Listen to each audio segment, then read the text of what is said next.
Okay, Leonard, let's go forward. So what this teaching really is all about, I call it the backwards teaching very often. It's the living method of awakening, which is, I don't even know what that is. It's just something that came up.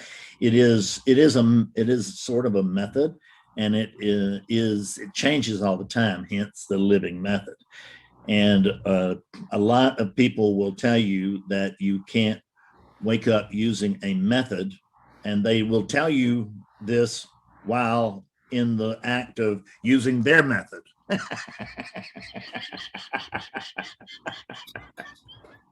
But they don't call their method a method. Theirs is the way, and mine is a method. And it's not, this teaching is not for everybody. It's not like a universal teaching, because a whole lot of people just simply can't hear me. A client was telling me yesterday, oh, you're so clear, or whatever. And I said, well, the miracle is not in what I say. The miracle is that you can hear me, because it's you kind of got to be ready to hear this. And you kind of got to be ready to hear non-duality, but non-duality will give you a lot more to grab hold of than I do. And what I try to do is, I don't work with a student. I can't see a Leonard. I'll call that unit a Leonard because you've asked me to, but I can't actually see a Leonard. All I can see is myself. And it doesn't make any difference if I look in that direction or this direction or this direction. All I can see is myself. So there's no teacher here trying to teach poor, slow Leonard how to come to an awakening, or how to wake up, or how to get non-duality. I notice that that's being tried throughout the community with varying results, most of them very poor, or many of them very poor, most. So what I try to do is, or what I do, it's the way it's done, because I don't do it, as you know, but I get the credit, which is nice. The unit gets the credit. But I like to instead of coming through the front gate, if we want to call this the front gate, the face, the unit here, the front gate. There's all kinds of armor up here that people have, and the teacher trying to penetrate that armor to get through to the trying to get through to some sort of student agreement, whatever. I try to come from behind, and I come in through the back door. I don't come in through the front door. I come in through the back door. And the back door is unguarded. And when I come in the back door, what I mean by that is that I don't talk to a student, I talk to a whiteness. And a whiteness understands a whiteness. And it's the reason that I can be pretty blunt and direct, and yet it is understood by those who are supposed to understand it. And it's when I don't have any resistance to myself. Right? Yeah. So it is a matter really of awakeness, speaking with awakeness. And when that's happening, there's just a resonance. And what, my students report to me that there's a certain resonance that they feel when they talk to me. And I think it's very comfortable, because this is an empty house, and there's nothing over here to intimidate anybody, because there's no anybody over there. Just awakeness to awakeness, very direct. Oh, yeah.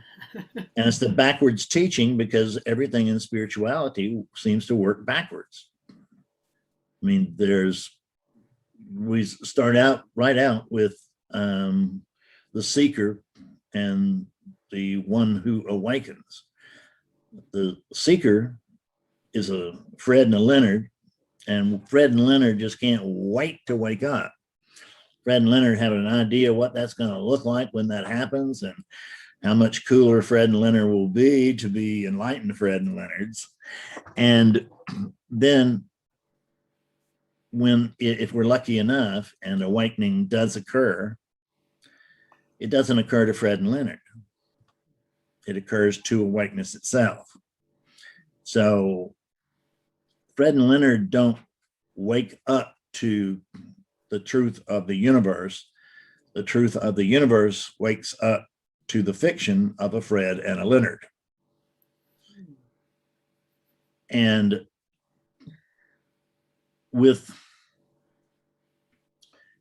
it's exactly the opposite of what everybody's expecting. Me, and it's universal, everybody I've ever woken up.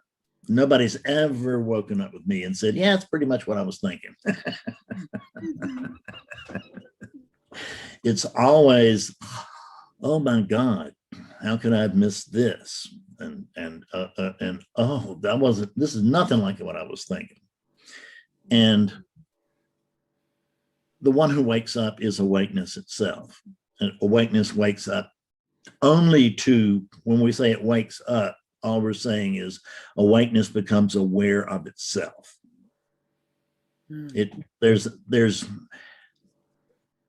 There appears to be a Fred over here talking, and there appears to be a Leonard over there listening. Neither one of those things is true.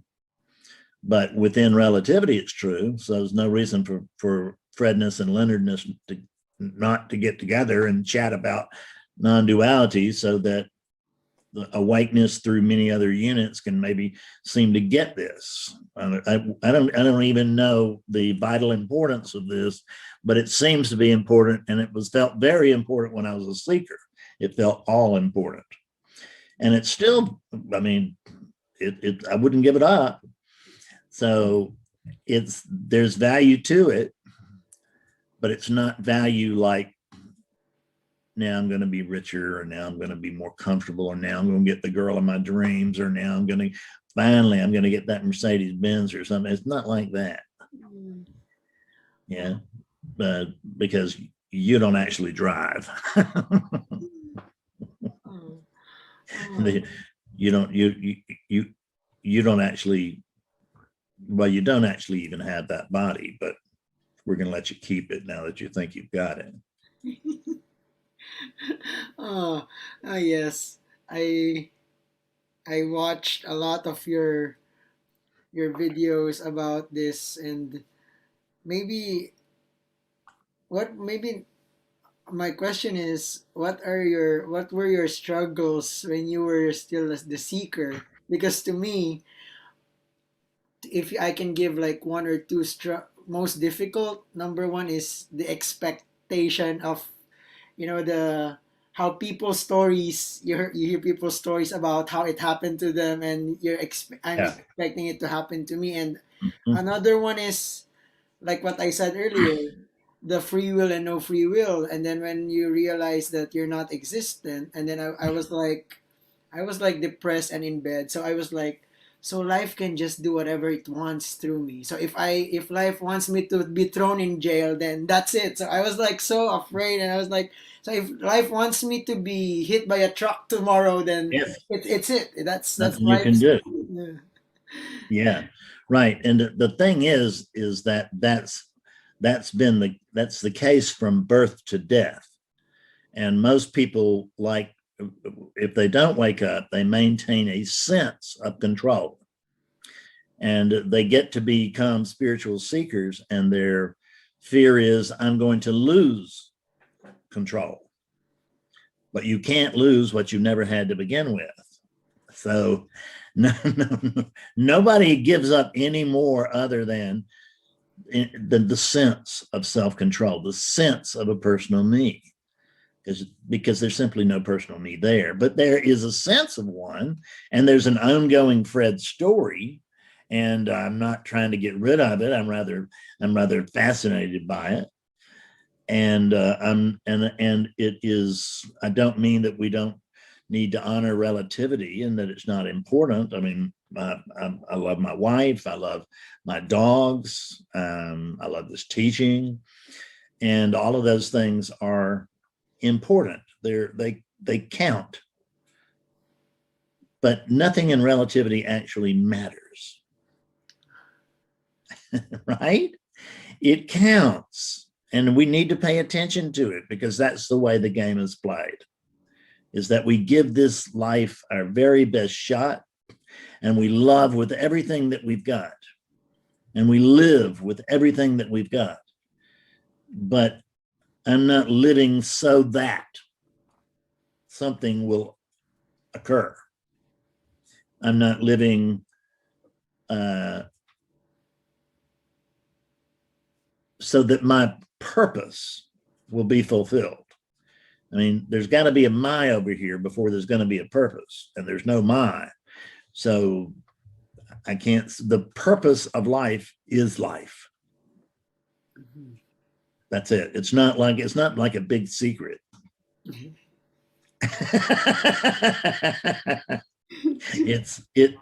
It's right here. This, what's the meaning of this? There's no meaning, there's just this. There'd have to be meaning about this to something else, and there's not. There's just this. And so the idea, but I'm afraid I'm going to lose my life's purpose. You can't possibly do that, because the purpose of life is life. But we feel threatened because we think we're independent units and all that, and it's fine with me. I have my neighbors don't know anything about non-duality, and I don't see them climbing the fence to come and exchange what they have for what I have. It's very important to them. Their most important decision in a week might be, am I going to buy a new car, or what's on sale at the grocery store? And and there's nothing wrong with those concerns, the challenges that come up here too. But here it's seen that no relative decision can possibly have the wrong consequences, because there's no decision made. There's no decider. There is a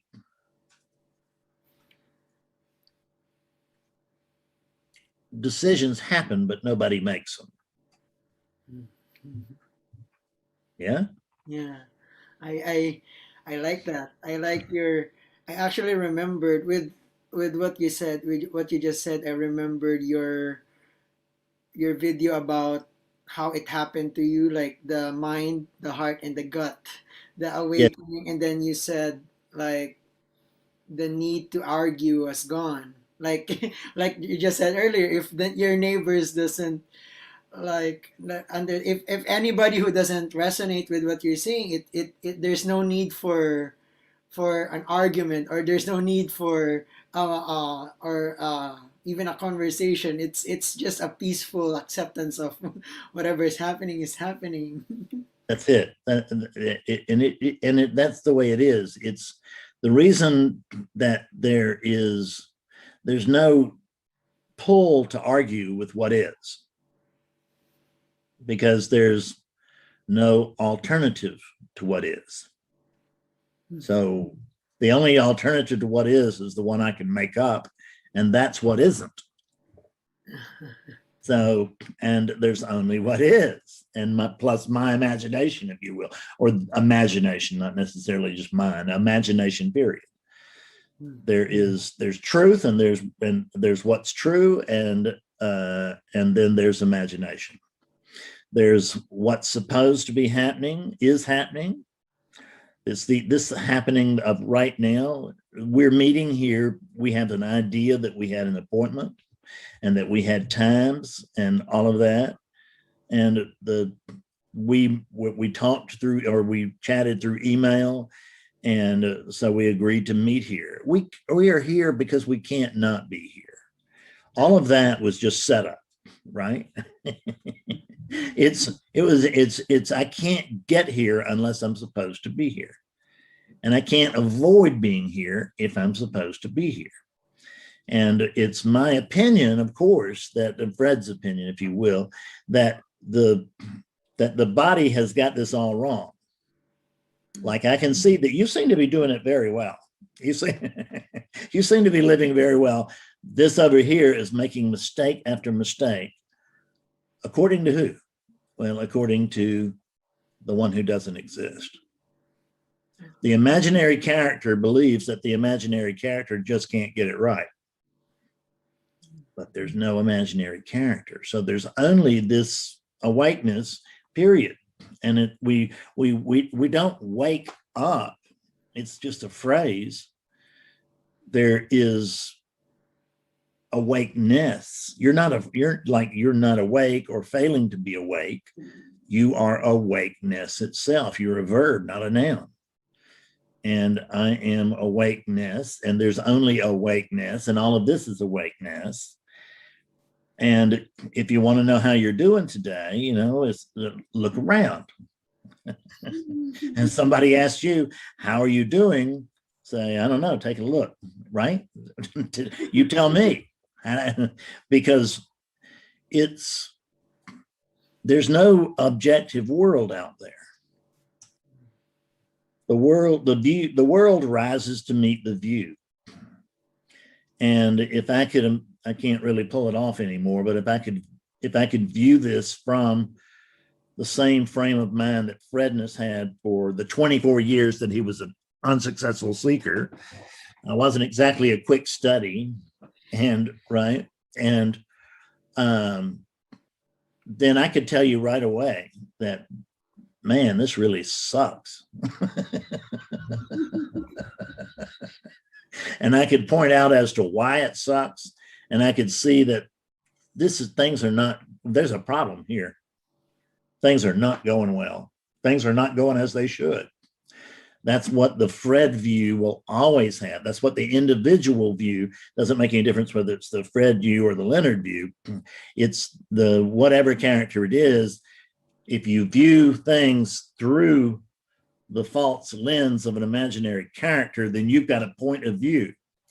And the point of view that we all carry with us is that we're the center of the universe, each one of us, right?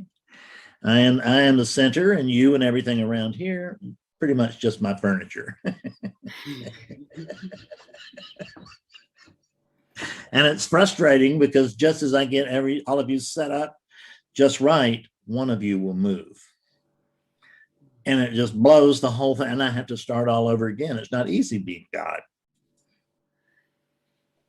And so from a point of view, we don't know how things should be going, but we do know how they shouldn't be going, which is always like this.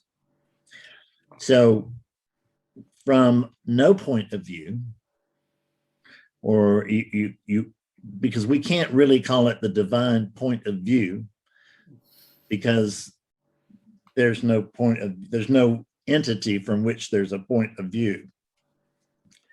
But from the divine eye versus the human eye, I notice that in the absence of a Fred, and there's not one here. See, we're not giving up our Fredness. We're not giving up our character. There is no character. So noticing that there is no character, I can't find a problem here. Because when I notice that there's no Fred, I got to ask myself, wow, there's no Fred. That's seen. That's rocked, as we talked about before. It's transferred somehow, and we get it. And when it's seen that there's no Fred, in the absence of a Leonard, what do you find here right now? There's no Leonard. What does that leave? Well, just this. And the truth is that I don't know what this is.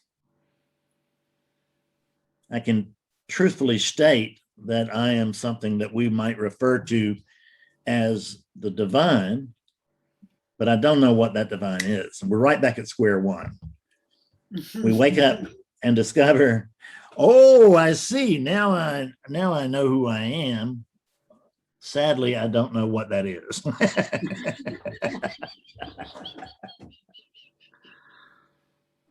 So it's, I think that what I'm seeking for answers, but answers just simply will not free us. What frees us is questions, and that's what I have. Don't come to me in search of answers. Come to me in search of a very high grade of questions.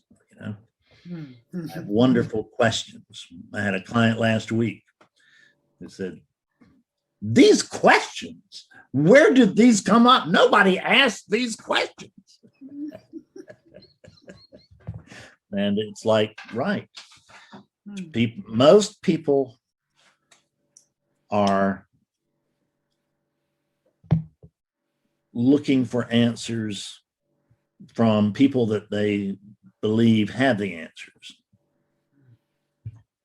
But the answers just lead to more and more and more, because it's like the terrible twos with the child. It's, well, this is the way things are. Why is that? You know, well, right? Well, I don't know, but there's only this. What is this? Why is this like this? Why should this?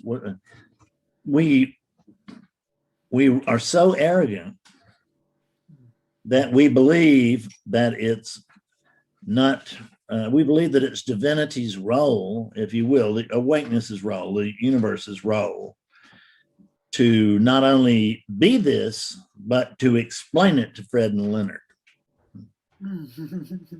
It owes us an explanation as to why this is. I want to know. Then who wants to know? Fred. But there is no Fred. So there's just a automated pull here. Because when I ask, why is this? I don't have to look at who it is that's asking. I now am wondered about, why is this? Whereas if I just realized because this is it, then there is the wondering of, who is it that says this is it? It's not a matter of what is this, because I just confess freely that I don't know. People, and I don't really understand non-duality. Do you?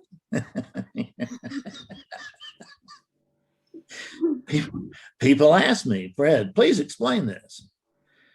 And I disappoint people daily, because I have to tell them, well, I can't explain it to you because I can't explain what I don't understand. But I can show it to you. This is not a tell and tell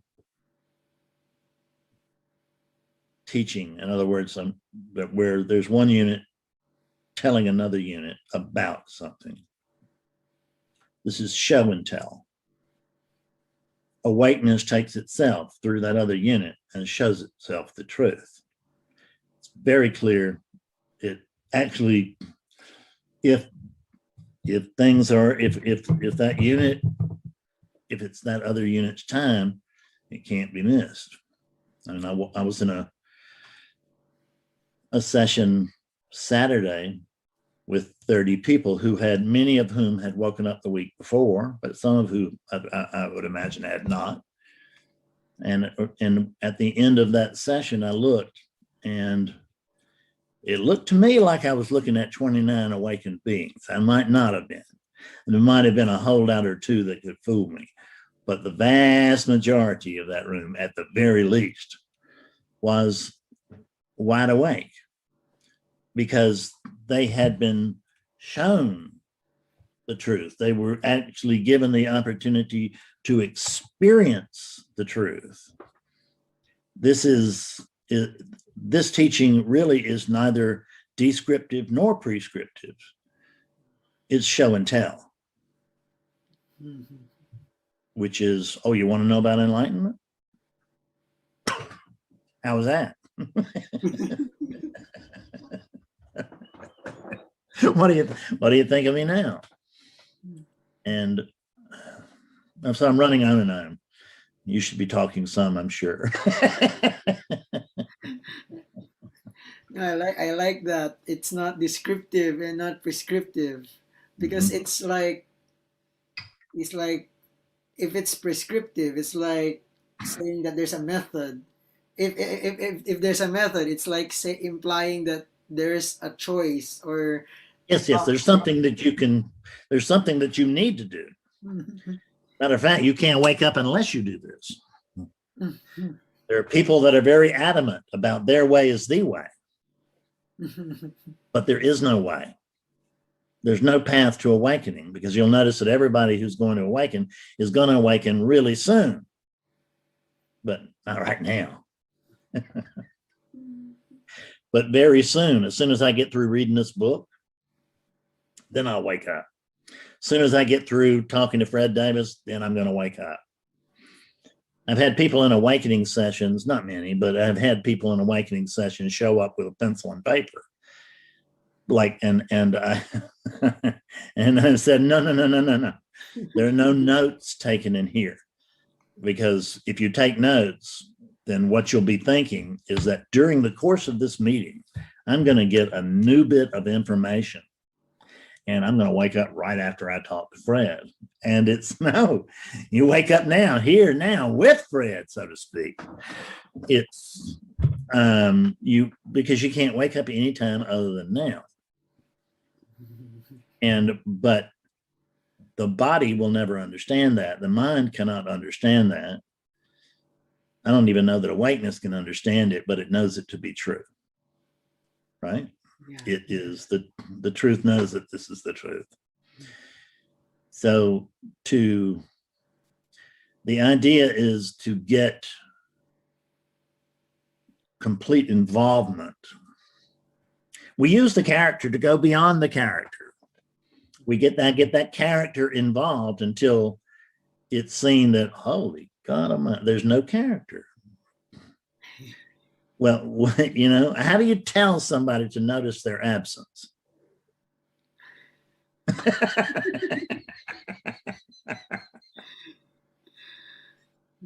But that's what happens. But it can only happen. It can't be done. Oh, yes. Right? Yes. Like I was reading Nisargadatta's book like 3 years ago, but the mind took over. So I went to different teachers for 3 years, and then I was like, it will be heard when it's heard, when it's time, or when. Thank you. Thank you. That really takes the pressure off. Yeah. Because poor old Leonard is trying to get rid of poor old Leonard. If I could just get rid of Leonard, I'd be okay. Well, you can't get rid of what's not there. And Fred and Leonard were never our enemies. Fred and Leonard don't exist. So in the absence of Fred and Leonard, what do you find?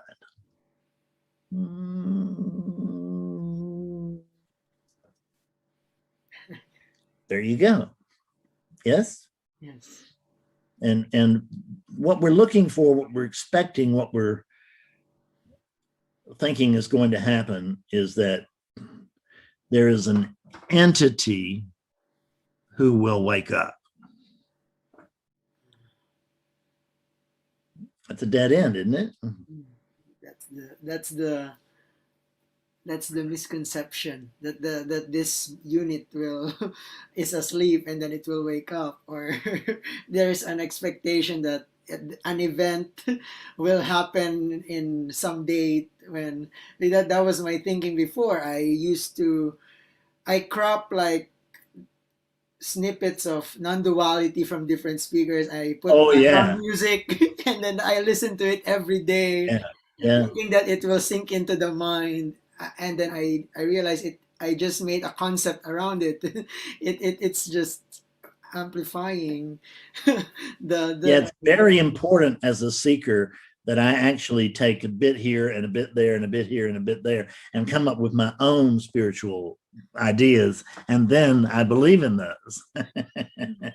And I can't wait until I really, as a matter of fact, I actually may already have gotten it, right? I remember when I was reading Eckhart Tolle's The Power of Now 20 something years ago, and it was, and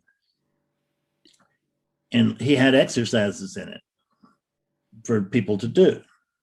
But what I recognized when I read it the first time was, oh, this is a good book. And these exercises, that'll help out the slow ones. I don't need to do them. I'm the special one. I'm the exception to every rule. Matter of fact, I hope that's useful for the slow ones.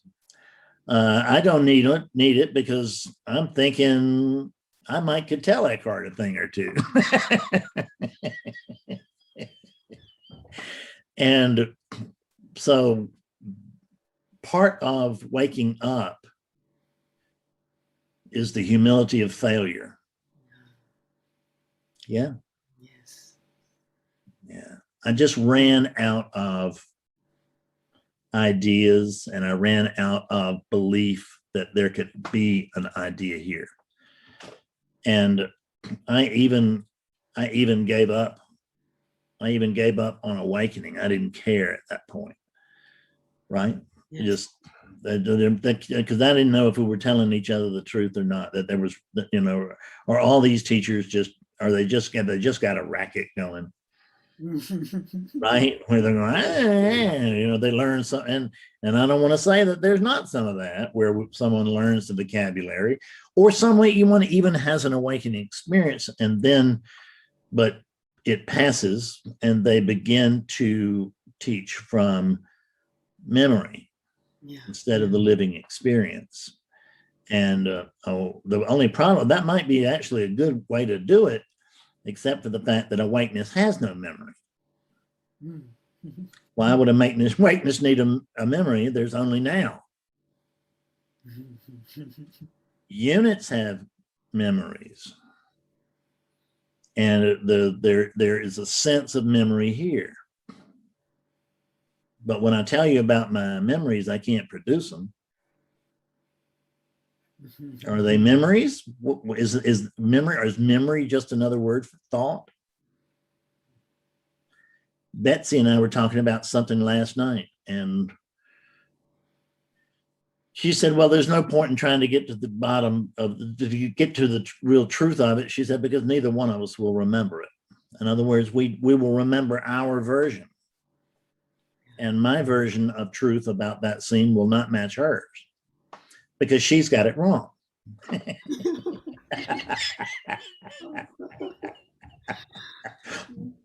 But I'm going to let her be wrong. So, and she'll be over there going, what is that fool thinking about? So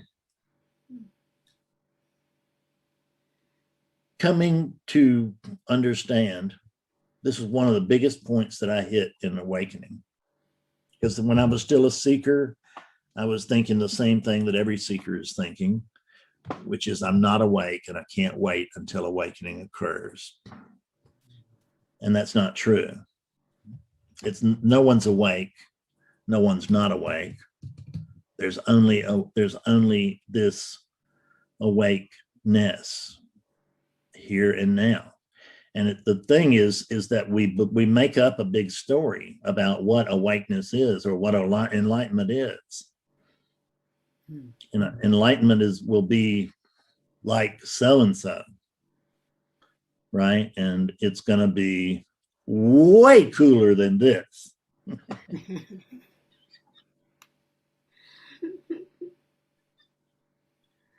Do you also receive questions about, because those are my initial questions in the past, like, because I this is how it apparently happened. Like I grew up Catholic with the Sky Daddy there who punish you to hell, and then the world of psychology, the self-help world, and then the New Age world Okay. where there's third eye, the Kundalini, the angels there, the beings out there. I thought that was it. That's the veil. And then when this message was when I when I had to listen to this message, I was like, so that's not it. It's another illusion. That's another form of dream. I don't know if you also Yes. receive questions like that. Yes. Yes. Is that we just come up with more and more detailed dreams, Mm. better and better dreams, cleverer and cleverer dreams that because I can't believe in the dreams I used to have. Where I used to think that there was a God somewhere on a some old guy on a big white throne or whatever. I mean, that's idiocy. That's idiocy. But the idea that there are angels that are here to help, now that I can get my hands to get my teeth into. That's true. And I'm not saying it can't be experienced, because anything can be experienced. This is a dream. Tell me what the rules are. No, no rules. There's no rules. So anything can occur within the dream. I have people that tell me about all kinds of cities that they can, right? They can talk to the dead, and they can read people's minds, and they can do this and that and the other. The only problem is they don't know who it is that's doing that. Mm. They right? They just have, because, and that's the reason that the ancients used to say that to not focus on cities is because it's not that cities in themselves are bad. It just means that they'll distract attention away from the truth, because we'll be making the character cooler and cooler. Mm. And hell, who wants to wake up from a character like that? Right? This is the reason that sometimes wealthy people have a difficulty waking up, because they're in a very special situation. Ah, yes. And if I admit that that there's no one here, I'm going to lose my specialness. And I'd rather stay here suffering and confused than give up the specialness that I have made up to match the wealth that I fell into. Right? Yes.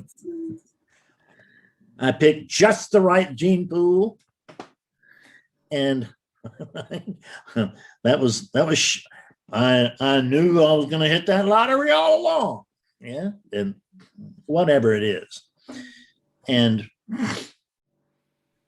what we have to do is realize that the only way to live as awakeness, because everybody wants to live in peace. You can't live in peace. There's somebody trying to live in peace, and that'll never happen. These units will not surrender. So they can't possibly surrender. They are resistance itself. There's and I've forgotten where I was. This happens, just so you know, is that I'll be talking along. It happens in satsang too.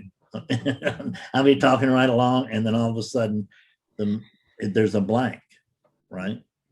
And what that means is that God's done with that sentence or that topic. And if you will, and we're left with Fred, and Fred has much that he would very much like to share with you, but none of it's worth hearing. So there's no attempt to make a bridge between the thing I just forgot and the thing I want to talk about now. Just confess. Look, that's the end. That's all I got on that thing right there. It stopped mid-sentence. It stopped mid-thought. Whatever. Okay. It was my job to start that thought, but I'm just reporting what arrives. Yeah. And if it's nothing, why not I just report nothing? So what are you getting right now? Nothing.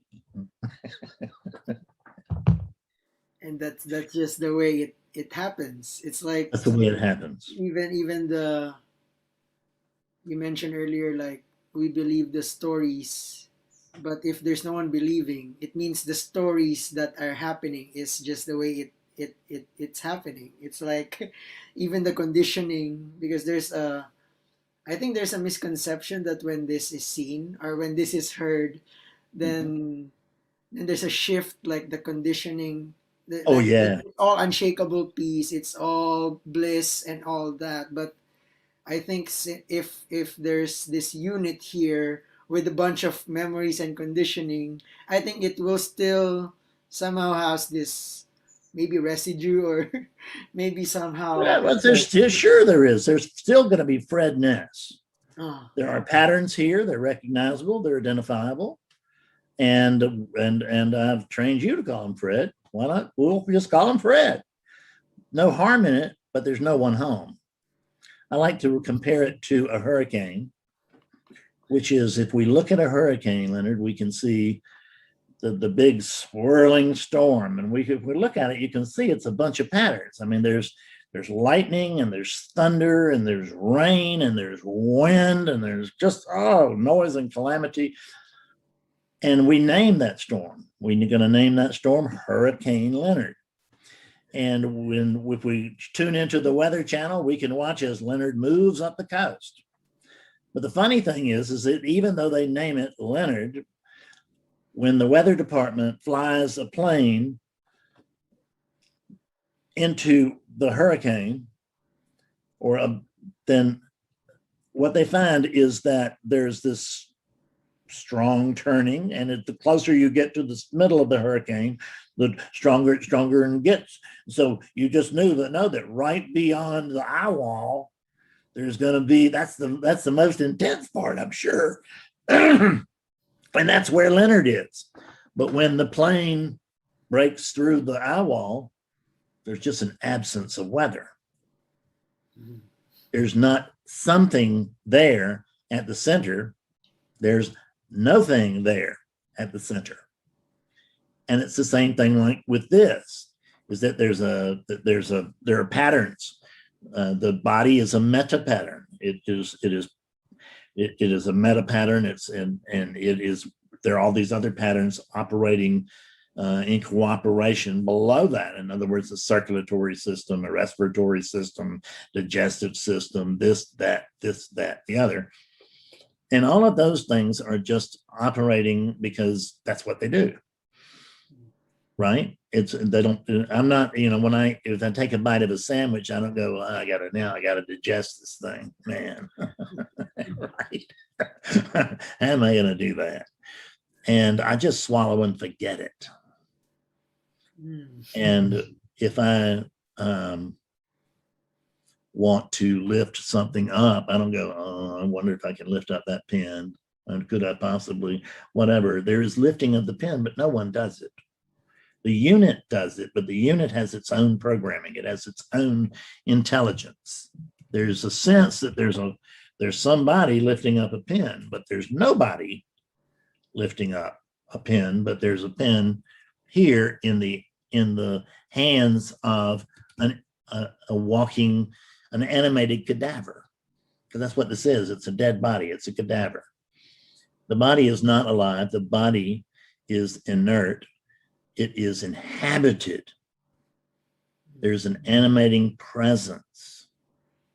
And as you know, what we are is that animating presence, not the cadaver. But we were taught to identify with the character by our parents. And so we think that this body, that there's somebody in the middle of it, and we are that person. We are that thing in the middle. But there's just an animating presence. There's no thing. There's aliveness, but it's not in a bottle. It's not in the middle. There's aliveness, and it doesn't stop at the edge of this body either way. There's just aliveness. This is it.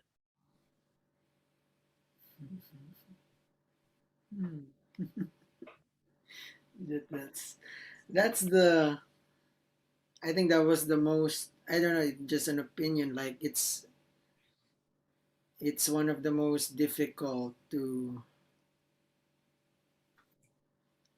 accept, maybe, like that you're not the the doer of this body. You're not the one in control. Like Yeah, you're not. Right. Yeah. You're not the one who controls anything. We're pretty sure that this body is control of everything and that we're in control of this body. But we, the we we're referring to is just a mythical figure. It's a false reference. There's nobody here that's in control of this body. There's this inert body that is programmed to do this and that and the other. And I say it's inert because if you withdraw the animating presence, this thing will flop on the ground. And it won't move anymore. And if you leave it there for a while, it'll start to stink. You know, it can't do anything. It can't even deteriorate on its own. It will require time and weather and insects or whatever, animals or whatever it is that it just doesn't even deteriorate by itself. It can't do anything. The animating presence does everything. And the animating presence can you remember anything prior to the birth of the Leonard unit? No. And when we think we can, it's fun. It's a dream. I remember my previous lives. Really. Well, that's good. And I don't want to scoff at it because there is a feeling, there is a sense of that, and I've had it myself. Oh, I see. That's a previous life, but there's no previous. There's no such thing as previous. There is the one life, and these glimpses are the one life experiencing itself in different ways at the same time. Not that there's really any time, but it will be simultaneously. Yes? There's not any yesterday and there's not any tomorrow. The things that I think I remember, they're thoughts. Because, you know, I think I remember, but there's no I there. So you know that's not true. There may be memory, but it's not anybody's. Fred Davis has not yet incarnated, so there ain't no way he's going to reincarnate. Yes? Yes. Yeah, right. I mean, re means again. Well, I got to incarnate. Fred has got to incarnate the first time, or Fred. And that hasn't happened. There's no Fred Davis that's incarnated, and there's no Fred Davis can come back. Because something that's not here to begin with can't come back. So there is constant reincarnation in every moment of the character. There's constant changing of the character. I used to be a character that didn't like my vegetables. Now I'm a character who does like my vegetables. That's reincarnation.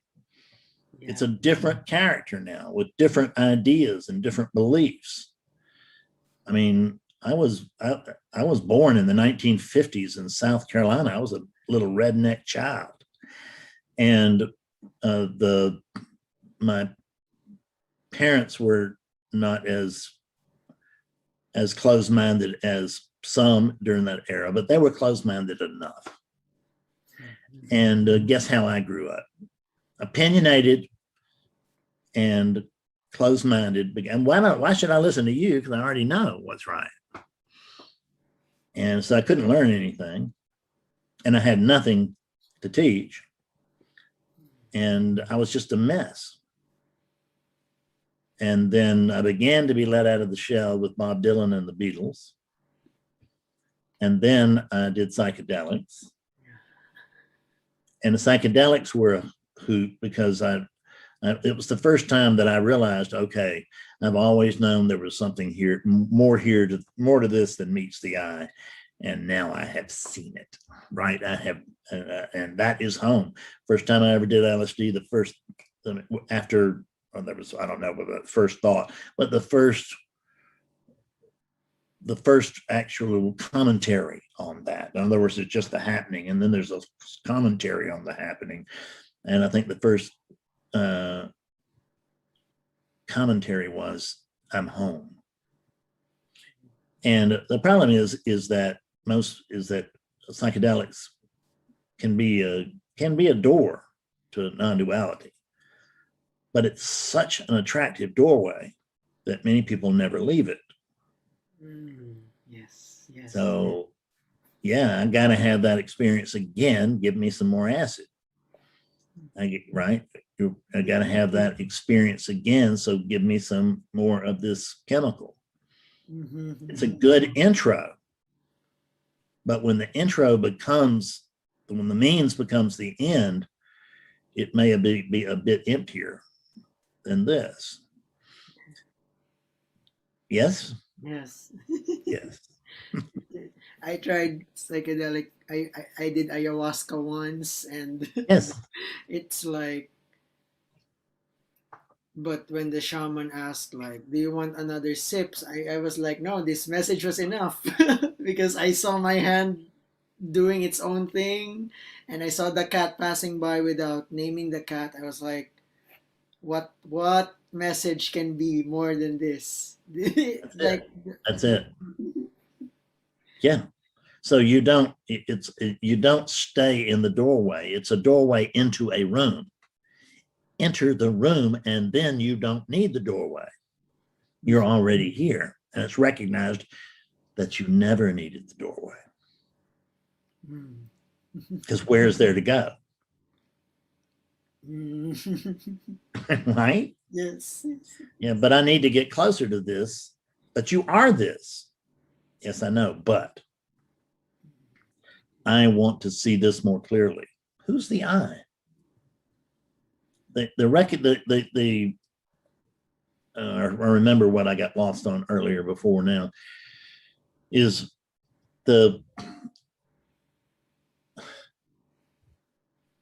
so there is this idea that I'm going to get it. There is this idea I must get it. And then there's this idea that I've got it. And then there's this idea that I lost it. Right?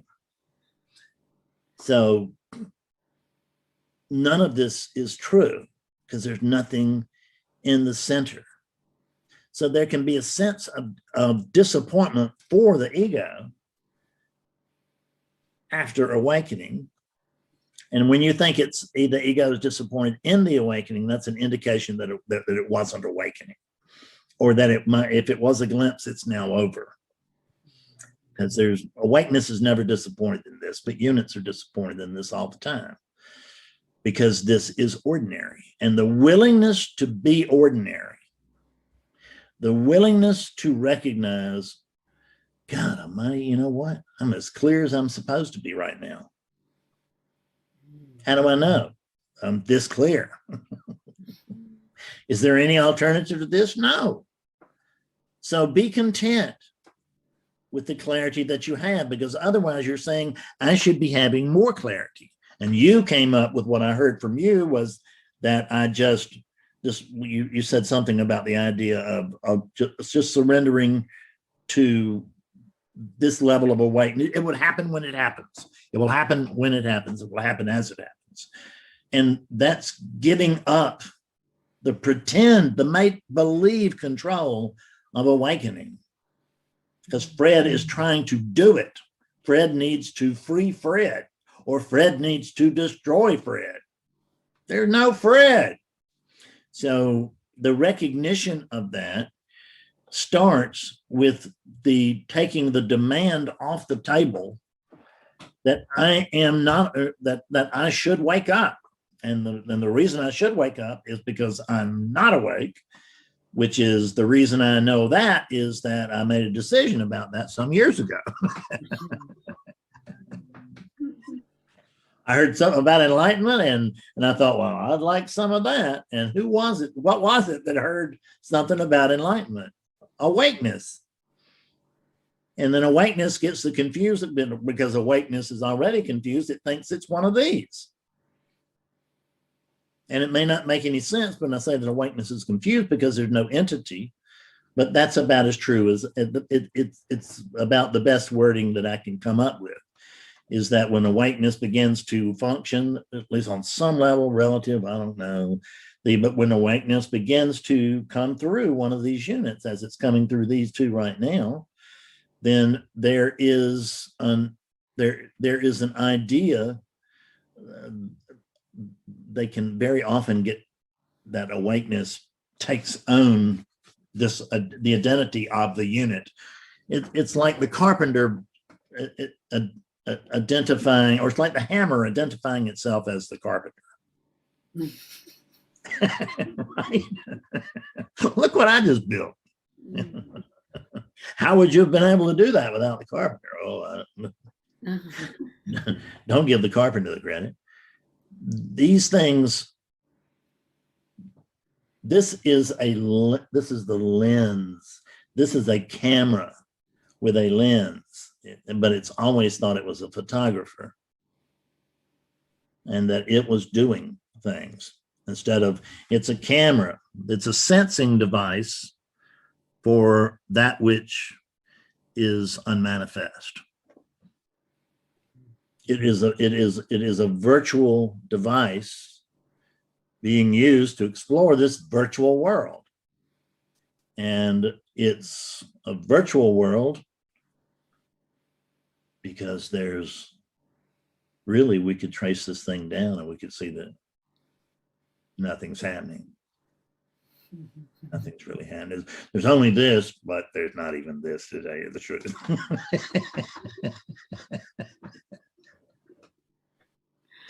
I get it. No, there's no one to get it. Right? Yeah. Oh, yes. So the willingness to accept the level of clarity or cloudiness that is present at this moment is a big, big step. Because if I say I should be clearer than I am, what am I doing? I'm resisting the present moment. I'm resisting the content of this arising, which is insanity. It already is. Yeah, but I don't like it. Okay. Well, and I ain't gonna believe it. Okay, have at it, suffer. You know, believe in it as long as you're willing to suffer for it, believe in it. But recognizing that everything is already fine, what does it say? It says in the Christian Bible, it says, be still. I think that's actually in the formulative part for all the Abrahamic religions, actually, is that be still and know that I am God. So instead of just can't wait to get there, right? That is motion in search of stillness. Can't happen. Right? And it's noise in search of silence. I can't wait to get to the silence. That's really going to be, the silence is just great for me. There's just silence, just stillness. And then there's all this commotion on top. But the commotion on top is illusion. It's all illusion. You're not when the Shakespeare said that all the world is a stage, what we forget, and so we think that we are the players on the stage. That's when we have some spiritual insight. We say, oh, I see, it's all just a stage and I'm just a player. This is just a play. The truth is you are the stage and you are unaffected by anything. Because if you look at a stage, you have a stage, we see it, there's no play going on, then the lights come on and people show up and everything, and then there's a play. And what happened, the stage is not in charge of what happens. Oh, yes. And the stage is not affected by what happens. And at the end of the play, the lights go out, the curtains are drawn, people go home, and the stage is exactly as it was prior to the beginning of the play. And that particular play, this is the Fred play. How do you like it so far? I mean, you're my furniture. You're having an experience within the Fred story. but there's no you over there. So I can't, I could be having an experience within the Leonard story, but that's not true. It's not Fred and Leonard's dream. Fred and Leonard are the dream. I'm dreaming that I'm a Fred. I'm dreaming that I'm a Leonard. I'm dreaming that oh, this one's pretty, this one actually has something to say, right? And that one has questions for it. And we're going to put it on YouTube or something. And on a relative level, that's absolutely true. It is true as far as it goes, but it's not absolutely true. We see things from a relative point of view, and we try, and then we see things from a absolute view, and we try to take what we have seen from the absolute view and apply it to the relative, and it doesn't work.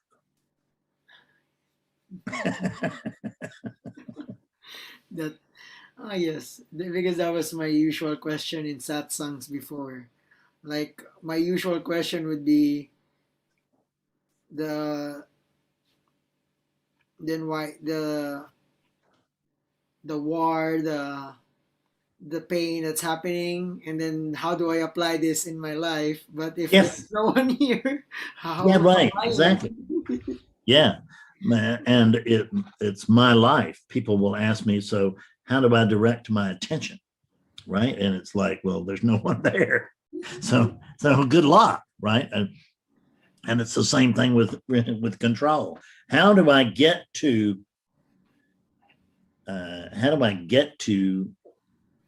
enlightenment, right? How do I achieve enlightenment? No one achieves enlightenment. I promise you, right? there's no achievement, and there's no one to achieve it.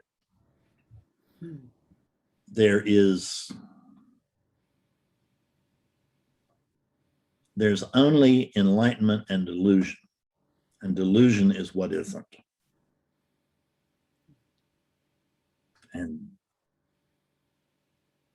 But people, there's only what is, but we don't care about what is.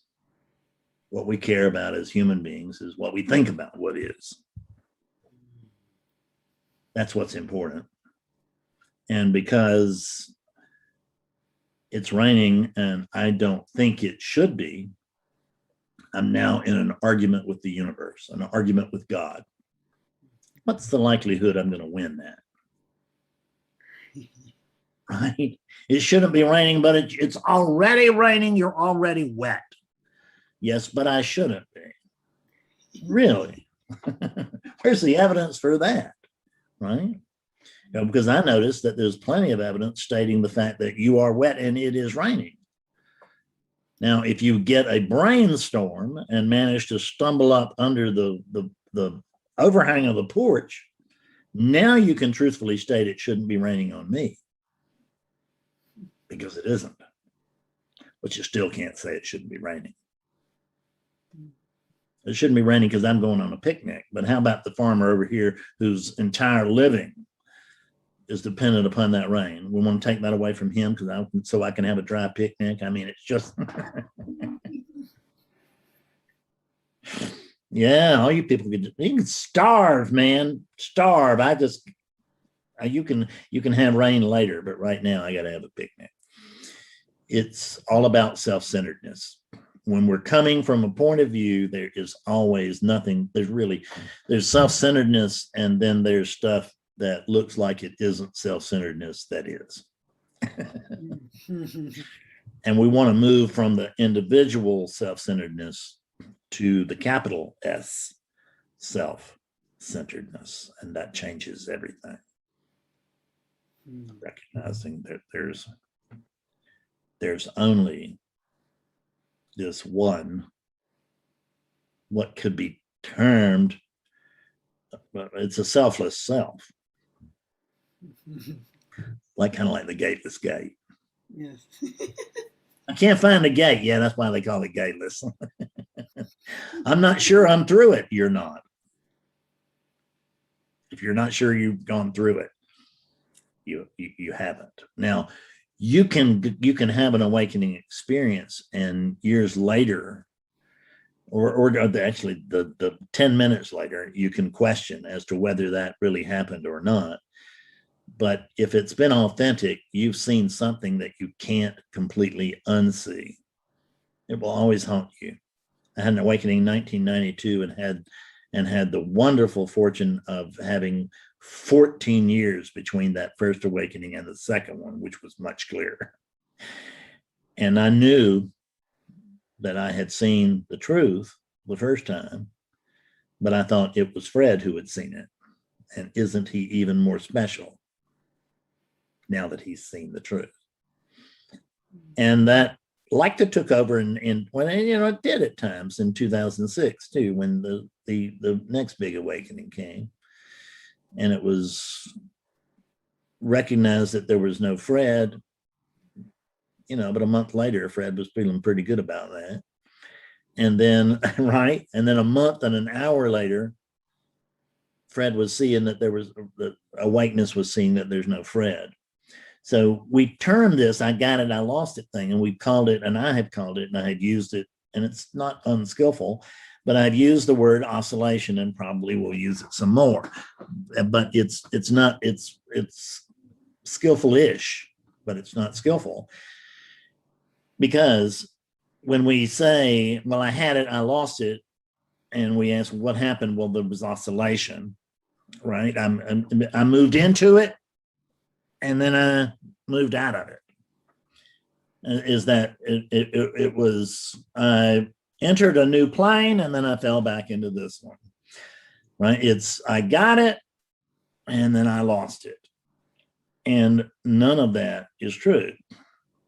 I have invented a term just 10 days ago that I think is actually, well, a week ago, that I think is better than oscillation. And that is misidentification. Re meaning again, miss meaning wrong, and identification being what we know. So at birth, there's no identification at all. There's no me, there's no other, there's just this, and it's oneness experiencing oneness without even knowing it. Then comes the training, and we're taught that we're one of these and given a name for this. And we believe that, that's what I was convinced for years and years and years, that I was a Fred Davis, and that Fred Davis needed to have an awakening. Then awakening, if we're lucky, awakening occurs. And when it does, it's seen that there's no Fred. So we've moved from no identification to misidentification back into no identification, or there might be some little identification as awakeness, but that'll go away. And then right after the awakening, something begins, the patterns that were there, there's still the energy of that, and those patterns start to rebuild. And the first thing the ego uses to start rebuilding is ownership of the awakening. Oh, yes. Wow. Wow. And now we're moving back into misidentification. So it's misidentification. We're bouncing along, but there is any identification is actually misidentification, right? Yes. One of the most cunning or subtle traps.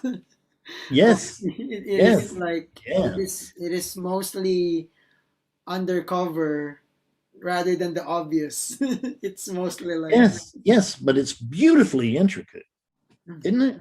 Yes. It's incredible. When I woke up in 2006, I didn't have that feeling in 1992, but in 2006, when there was an awakening, it was like, this is so obvious. How could I have missed this for 24 years? And I'll never be able to not see this again. This is amazing. And then 3 minutes later, it's like, what was that? What? Wow, I had a big awakening experience, says Fred. Well, Mr. Davis, what was the take-home point of your awakening? Well, there's no Fred. And who in the hell is so proud of Fred's awakening? Nobody was there to ask me that. Nobody was there to pop the bubble. So Fred became very proud of Fred's awakening. And there was some of that in 1992 as well. But there was chiefly the recognition that this is it. And so now I have this teaching, and I call it the study and practice of duh.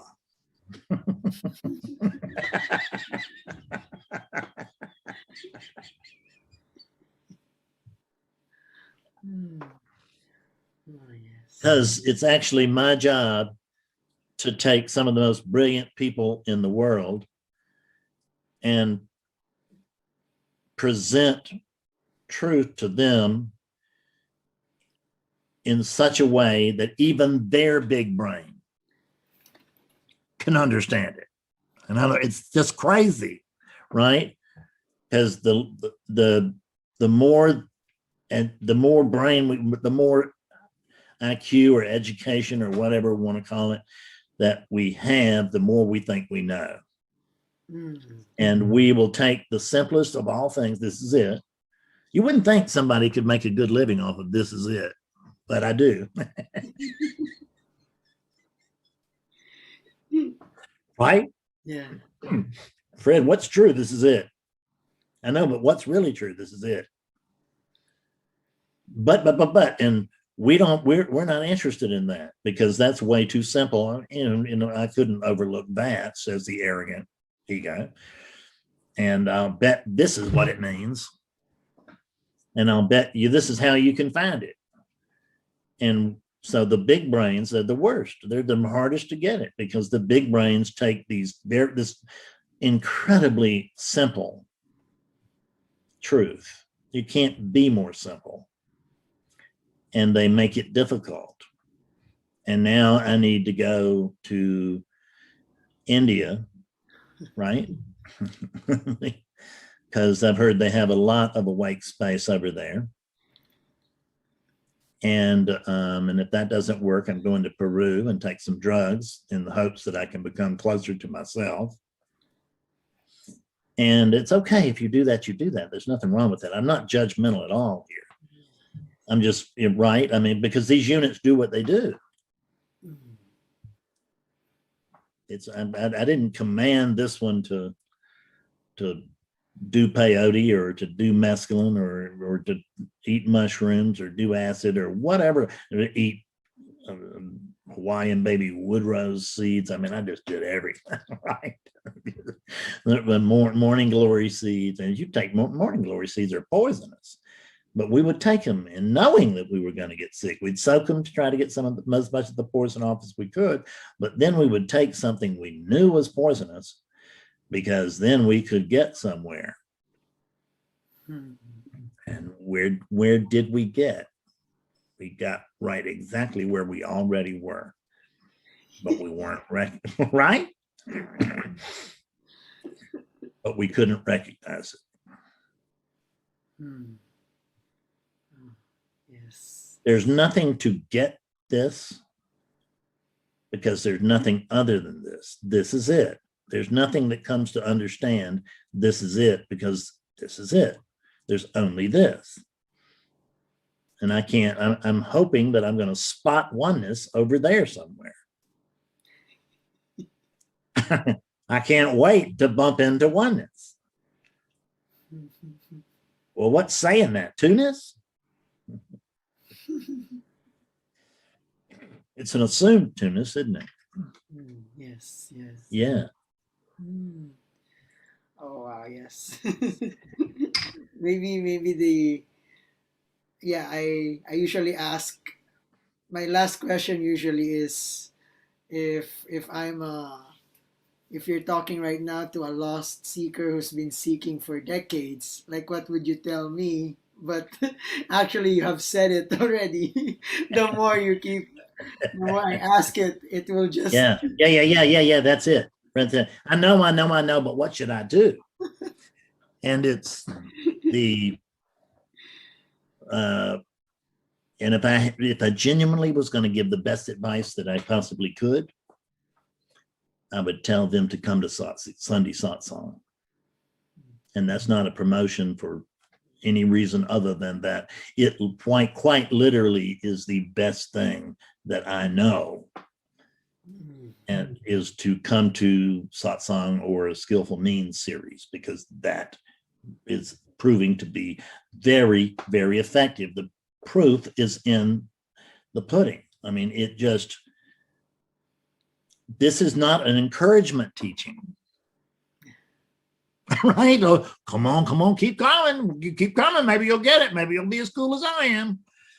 This is not an encouragement teaching. This is show and tell, and it can't be missed. Although some few manage to miss it, but not many. And I'll shut up and not promote this marvelous teaching any longer. Do you have a website where people can like register or see the schedule of your satsangs? Yeah. And satsang is every Sunday, but you want to see the schedule for skillful means, and you want to find more about this teaching, go to awakeningclarity.com. You can just Google Awakening Clarity and you'll get a million hits. Or Fred Davis and spirituality, you'll get a million hits. So I'm not hard to find. I'm just like Awakening. I'm right out here in the open, but people bypass me all day long because this is not their teaching. Not that they're supposed to come to me and they don't. This is only for those who are ready for it. And if you're ready, come on in. The water's fine. And if you're not, good luck. That's what I really would tell the struggling seeker. I mean, here's my plan. Get lucky, right? But I notice that luck seems to be enhanced when we apply show and tell. Thank you very, very much, Leonard. Oh, thank you so much, Fred. It's been a pleasure talking to you. Yeah, it's been a hoot. Yeah. Thank you so much and have a good day. You do the same. Bye for now. Bye.